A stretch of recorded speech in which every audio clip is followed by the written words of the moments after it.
नौकरानी एक घर के लिए कितनी जरूरी होती है, आइए देखते हैं। अरे बहू, ये देख, सारा साबुन बर्तन में रह गया। ये नौकरानी कोई काम नहीं करती, गंदा काम करके चली जाती है और ढेर सारा पैसा ले जाती है। अरे मम्मी जी, उसने तो साफ किया ही था। मेरे ही हाथ से इस ग्लास में सर्फ गिर गया था। अरे बस कर झूठी, उसे बचाने के लिए सारी जुगत लगा ले, लेकिन मैं तो इसे निकाल कर ही रहूंगी। हमारे जमाने में ना कोई नौकरानी थी और ना ही ये चिकने बर्तन। चूल्हे के जले बर्तनों को राख रगड़ कर साफ किया करती थी मैं। अरे माँ जी, मैं कहाँ बचा रही हूँ उसे। और वैसे भी आजकल नौकरानी जरूरत नहीं, स्टेटस सिंबल बन गया है। अब आप बताओ, मैं मुन्ना को नीचे घुमाने ले जाऊं तो लोगों से क्या बोलूं? झाड़ू पोछा खुद लगा रही हूँ। लोग सीधा यही पूछते हैं कि कौन सी नौकरानी काम कर रही है तेरे घर पर। अरे बस कर, ये भी कोई बात होती है? मम्मी जी, आप नहीं समझेंगी। शाम को नौकरानी घर आकर काम कर ही रही होती है कि सास को कहती है, माँ जी एक बात बोलूं, बुरा न मानना। अरे वैसे तो मुझे तेरी शक्ल ही पसंद नहीं है, बात क्या खाक पसंद आएगी। अरे माँ जी, सुन तो लीजिए क्या कह रही है। तो मैंने कौन सा उसका मुंह पकड़ लिया है? अरे माँ जी, वो लाल साड़ी पहनती हो ना पहना करो। सास का गुस्सा अब तो 7वें आसमान पर होता है। अरे वाह जी वाह, क्यों ना पहना करूं? और तू होती कौन है ये बताने वाली कि मैं क्या पहनूं क्या ना पहनूं? अरे माँ जी, पूरी बात तो सुन लो, वो बोलना क्या चाह रही है। अरे बुरा न मानो आंटी जी। अरे कौन है आंटी? अपनी उम्र देखी है तूने? 2-4 साल ही छोटी होगी मुझसे और मुझे आंटी बोल रही है। बहू सर पर हाथ रख लेती है। अरे अच्छी खासी उम्र दराज हो और आंटी ना बोलूं? मैं तुम्हारी बहू से भी 4 साल छोटी हूँ। क्यों दीदी? बोलती भी क्या, एक तरफ सास यानी पति की माँ, तो दूसरी तरफ नौकरानी जिसके बिना घर का काम नहीं चल सकता। वो दरअसल माँ जी की शादी भी बहुत जल्दी हो गई थी ना। अच्छा ये झगड़ा छोड़ो, ये बताओ तुम माँ जी को लाल साड़ी पहनने से क्यों मना कर रही हो?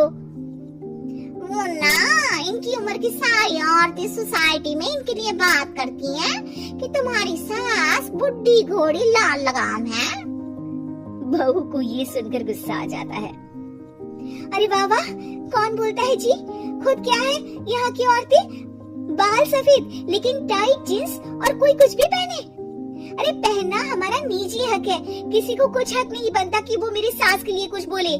मैं आज ही जाकर माँ जी के लिए लाल जींस लेकर आऊंगी, फिर देखो कोई क्या बोलता है। अरे चुप लाल जींस। अरे सुन नौकरानी के बच्ची, जाकर बोल दे उन लोगों से कि उन लोगों की तरह मैं उड़ती नहीं फिरती हूँ घर बार छोड़कर। अपने बच्चों और नाती पोतों में मन लगाती हूँ, ना कि सारा दिन ताश के पत्तों में आंख गड़ाकर 3 पत्ती खेलूं। नौकरानी वहाँ से चली जाती है। वैसे बहू, नौकरानी के क्या फायदे हैं ये तो पता नहीं, लेकिन सबसे अच्छा तो ये कि पता चल जाता है कि कौन किसके लिए क्या बोल रहा है। सोसाइटी में तेरा नौकरानी रखने का इरादा बिल्कुल ठीक था। अगले दिन उन लोगों के घर की बेल बजती है। बहू दरवाजा खोलती है कि सामने कुछ औरतें खड़ी होती हैं। अरे बहू, कहाँ है तेरी सास? बुला जरा। अरे बहन जी, आप सारी एक साथ आइए आइए, कैसे आना हुआ? अरे 3 पत्ते खेलने आई हैं, क्यों खेलोगी? क्यों नहीं, वैसे भी बड़े दिन हो गए, एंटरटेनमेंट हुआ नहीं। बहू जा जाकर पकोड़े तो बना ला। अरे बस करिए, आगे कुछ पीछे कुछ। वैसे तो कहती है कि परिवार पर ध्यान देती है, हमारी तरह 3 पत्तियां नहीं खेलती।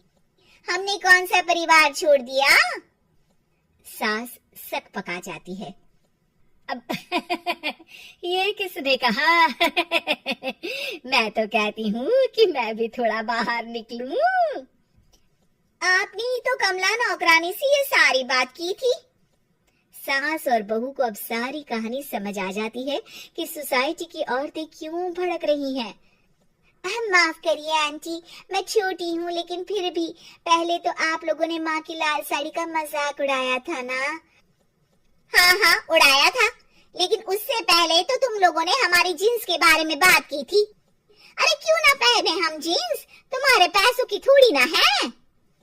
सास और बहू सर पकड़कर बैठ जाती है। देखा बहू, ये खेल कर गई तेरी नौकरानी, यहाँ की बात वहाँ तो वहाँ की बात यहाँ। दोनों किसी तरह औरतों को समझा बुझाकर घर भेजती है और कसम खाती है कि नौकरानी को नौकरानी ही रहने देंगी।